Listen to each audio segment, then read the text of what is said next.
Bismillahirrahmanirrahim. Assalamualaikum warahmatullahi wabarakatuh. Jumpa kembali dengan channelnya Pak Eko. Untuk video yang akan kami sampaikan ini pada pertemuan yang pada video sebelumnya tentang gelombang stasioner. Untuk video ini kita akan lanjutkan pembahasan gelombang stasioner pada ujung terikat. Silakan disimak. Kemudian untuk gelombang stasioner pada ujung terikat. Pada ujung terikat dia cara menurunkannya sama, hanya saja ketika di ujung pantul itu terjadi pembalikan fase. Ya, sama persisnya. Sesuai dengan penjelasan sebelumnya, gelombang pantul mengalami pembalikan fase. Seperti ini pembalikan fasenya itu. Nah, kemudian kita lanjutkan penurunan rumusnya. Gelombang datangnya sama dengan tadi, ya kan? Kemudian gelombang pantulnya itu rumusnya sama, hanya saja tadi kan mengalami pembalikan fase, maka ini dikasih tanda min, ya, dikasih tanda min, sehingga hasil superposisi kedua gelombangnya adalah YQ1 min YQ2, ya. Sehingga jadinya begini, ya. Ini gelombang datangnya, ini gelombang pantul yang sudah mengalami pembalikan fase, ditandai dengan tanda negatif. Ingat di matematika itu ada identitas bahwa sin A min sin B sama dengan 2 cos setengah jumlah dikalikan sin setengah BC. Nah ini ya untuk identitasnya. Sin A min sin B sama dengan 2 cos setengah jumlah sin setengah BC. Jadi seperti ini didapatkan untuk jumlahnya ini 2 theta dan ini 2 L per B. Untuk selisihnya theta dengan BA habis, ini dengan ini habis, dan ini 2X per B. Nah, didapat. Nah, persamaan akhirnya seperti ini. Coba kamu perhatikan, kalian perhatikan ya. Posisinya itu dibalik. Bentuk persamaannya sama dengan gelombang yang tadi pada ujung bigas. Kalau pada ujung bigas itu amplitudenya adalah amplitude gelombang stasioner adalah 2A cos kx. Kalau untuk gelombang untuk pemantul ujung tetap itu 2A sin kx. Ujungnya yang amplitudo itu sudutnya adalah kx, yang belakangnya omega t min kx.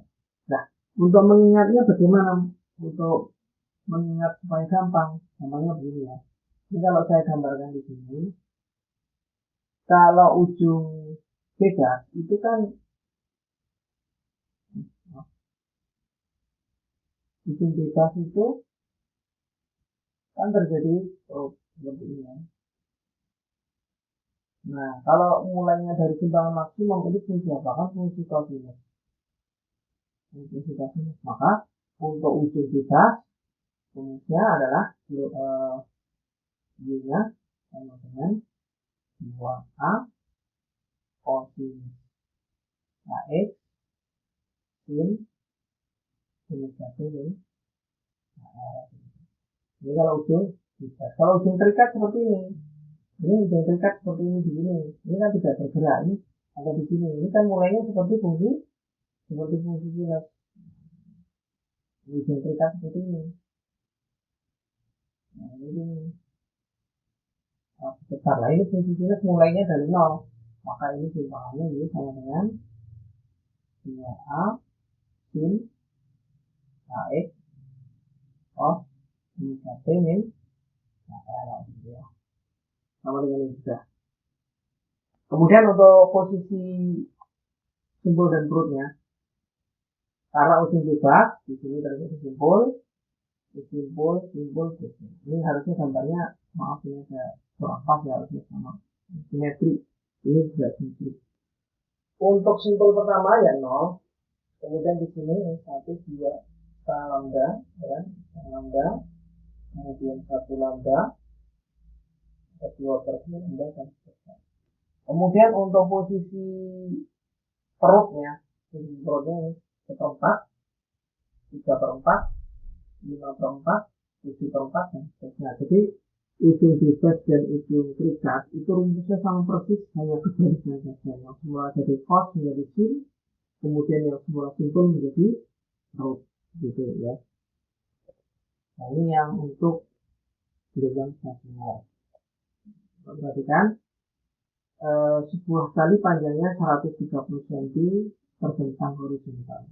Ujung yang satu dihubungkan dengan sumber getar S yang frekuensinya 1,25 Hz, sedangkan ujung lainnya dihubungkan dengan suatu titik pantul tetap P. Jika amplitude getarnya 2 cm dan laju rampas gelombangnya adalah 25 cm untuk suatu titik Q yang berjarak 42,5 dari titik pantul, tentukanlah A. Simpangan ketika sumber getar telah bergetar selama 3,4 sekon. Kita tambahkan dulu untuk yang A ya. Untuk yang A,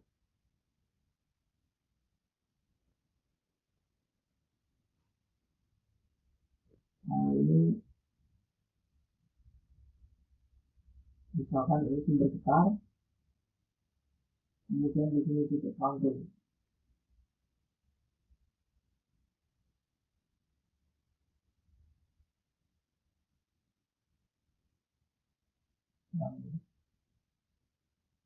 Nah ini titik pantulnya. Ini jaraknya 130. Kemudian titik T, titik Q nya di sini. Ini 42. Nah ini titik Q. Berjarak dari titik pantul itu 43.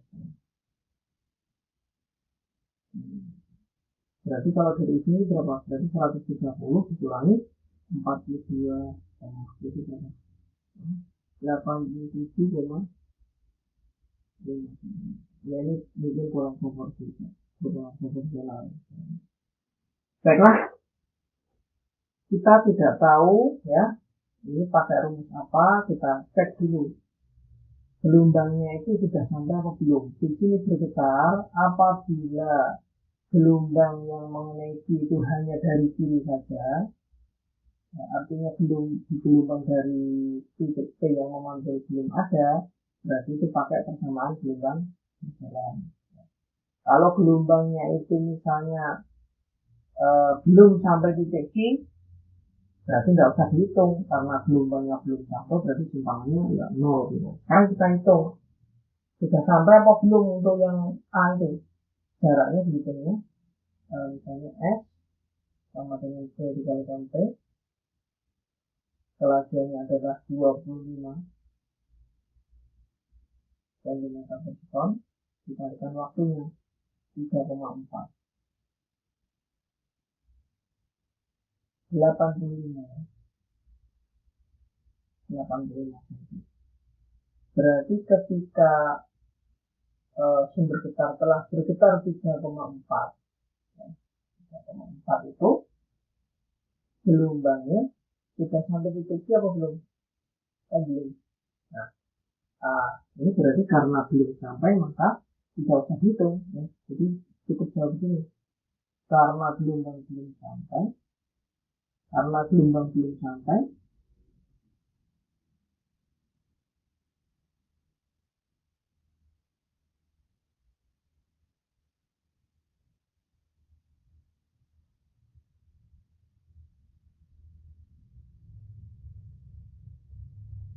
maka ini sama dengan 0 gitu ya. Kalau dihitung ya ada nilainya, tapi kalau salah karena gelombang belum sampai, jadi simpangannya adalah 0. Kemudian untuk yang B itu 5,6. Hitung dulu untuk yang B ya. Untuk yang B ini yang untuk yang pertama. Untuk yang berikutnya, untuk yang B ya, P kali T 25 cm per sekon dikalikan 5,6. Ini didapat tadi 140 cm. Nah, 140 cm itu berarti bagaimana? Gelombang itu sudah ini 130. Terus kalau 130 berarti ini sisa berapa? Sisa 10. Ini balik lagi ke sini 10. Nah, gelombang sampai di sini. Karena gelombangnya belum sampai, berarti kita pakai sama gelombang berjalan. Jadi sama dengan AC 2pi RT min 2pi per lambda X. Amplitudonya tadi 2 min 2pi, frekuensinya tadi 1,25, kemudian T nya 5,6 min 2pi per lambda.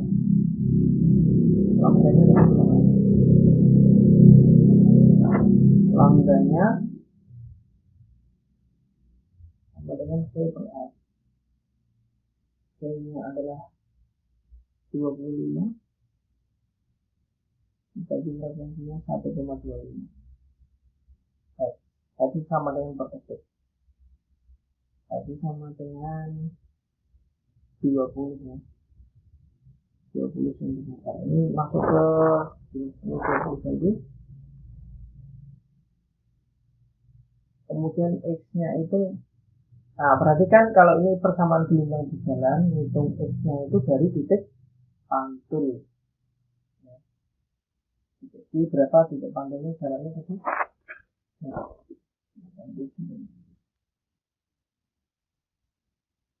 10 cm. 2 C 14 ya.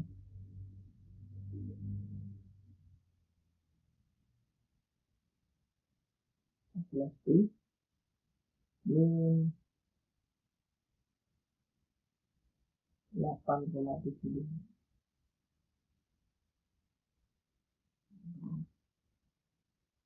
sama dengan 2 sin.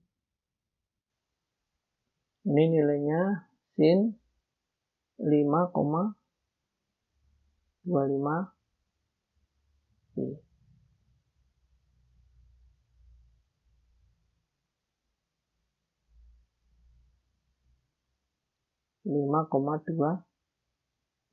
Pi. Nah, ini berapa nilai sinusnya? Kalau tidak pakai kalkulator, tapi angkanya ini kan dibuat bagus ya. 2 sin. Ini boleh ditulis, ini 4pi plus sisanya adalah 1,25 pi. Nah, 2pi itu berarti sama dengan 4pi itu sama dengan 2 kali 2pi. Berarti 2 putaran. Jadi kalau misalnya digambarkan sudutnya itu begini. 1 kali putaran, 2 kali putaran, terus ditambah 1pi. 1pi itu nih, berarti ini pi. Tambah 1/4 pi. Nah, berarti di sini dia posisinya. Nah, 1/4 pi. Nah, ini tadi saya ulangi ya. 4pi itu sama dengan 2 putaran.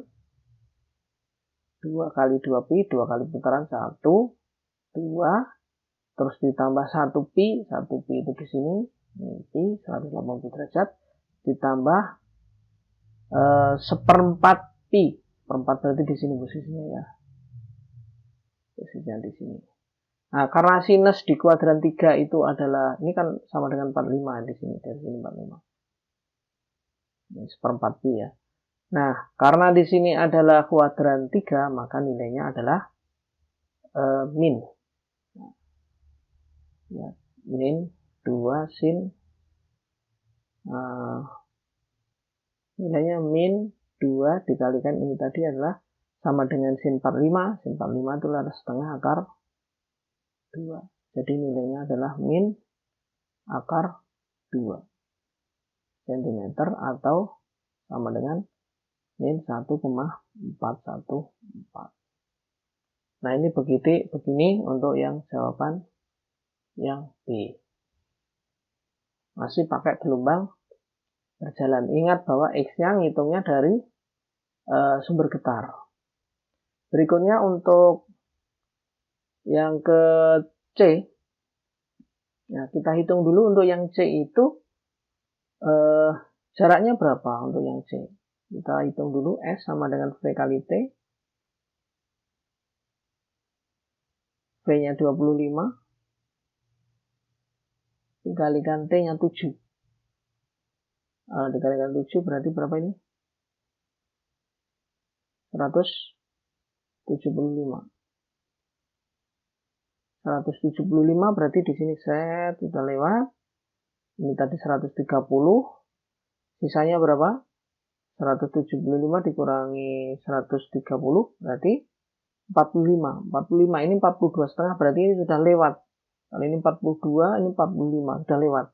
Berarti untuk pertanyaan C ini gelombangnya itu sudah ada yang mantul di titik P, balik lagi sudah melewati Q. Berarti titik Q itu sudah ada 2 gelombang dari kiri dan dari kanan. Nah, karena dari kiri dan dari kanan, maka terjadilah gelombang stasioner. Berarti untuk yang C itu kita pakai persamaan gelombang stasioner. Ya. Baik, kita hitung sin. Untuk yang ini tadi berarti simpangan gelombangnya adalah 2A sin Kx cos omega T min KL gitu. 2 dikalikan amplitudonya tadi, amplitudo gelombang datangnya 2 cm kalau tidak salah, 2 cm sin 2pi per lambdanya tadi 20 cm. X-nya, nah X ngitung di sini tuh dari titik pantul. Berarti 42,5. Bukan 87,5 ya. Cosinus 2pi dikalikan frekuensinya tadi 1,25 dikalikan T-nya 7 min K-nya itu 2pi per lambda, lambdanya 20 dikalikan L, L-nya 130. Nah, begini. 4 sin ini dibagi berarti 4,25 cosinus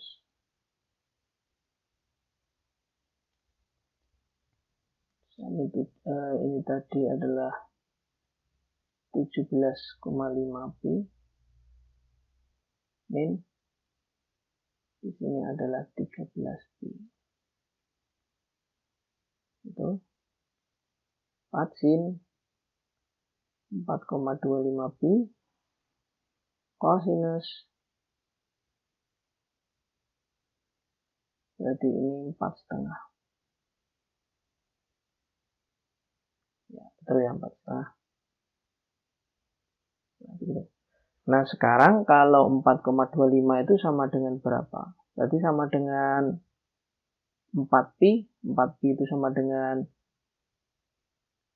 4,25 pi itu sama dengan 2 kali 2pi ditambah 0,25 pi. Ini 2 kali putaran. 1, 2, terus tambah seperempat. Tambah seperempat sini. Nah, ini berarti sama dengan nanti sama dengan 45. Ya, sama dengan 4 sin 45 derajat cosinus. Nah, yang ini 4,5 pi. 4,5 itu berarti satu putaran. Maaf menceng ya. Berarti 2 pi ditambah setengah pi. Setengah pi 90 derajat. Nah, berarti ini sama dengan cos 90 derajat. Cos 90 derajat 0 berarti simpangannya 0. Berarti di sini pas terjadi simpul begitu ya. Di titik itu terjadi simpul. Kemudian untuk pertanyaan yang D, amplitudo paduannya ketika sumber getar telah bergetar 7 sekon. Kalau 7 sekon berarti gelombang itu tadi sudah mengalami gelombang stasioner, maka amplitudonya sama dengan ini. Nah, amplitudo gelombang stasionernya sama dengan 4 sin 45 derajat sama dengan 4 sin setengah akar 2 sama dengan berapa? 2 akar 2 gitu ya. Ini saya belum dikasih option ya, ini tadi B, ini C, dan ini D. Gitu ya. Terus pertanyaan yang E, kecepatan bergetarnya ketika sumber getar telah bergetar selama 7 sekon. Nah, berarti karena ini kecepatan getar, berarti persamaan simpangnya itu diturunkan. C, D, E ya. Yang E, kecepatan getar.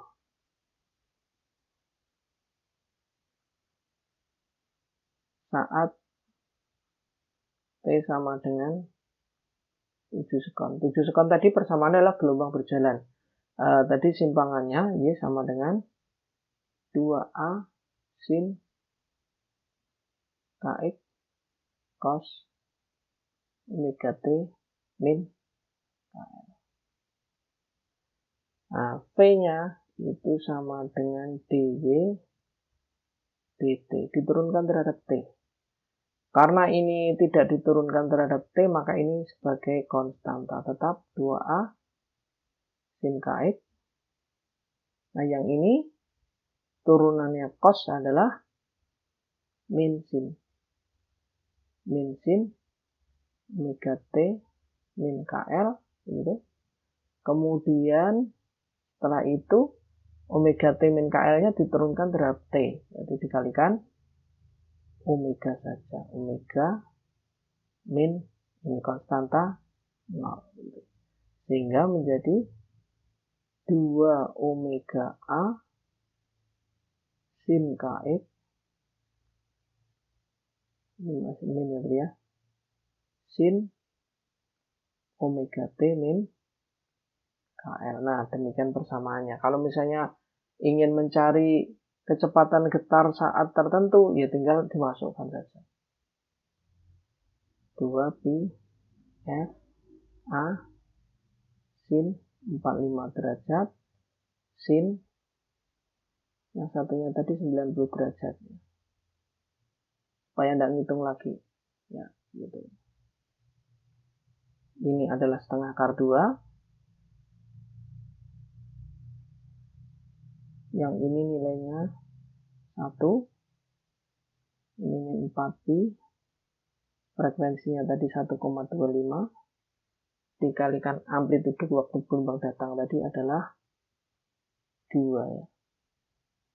Nanti satuannya cm per sekon. Min 5 pi akar 2.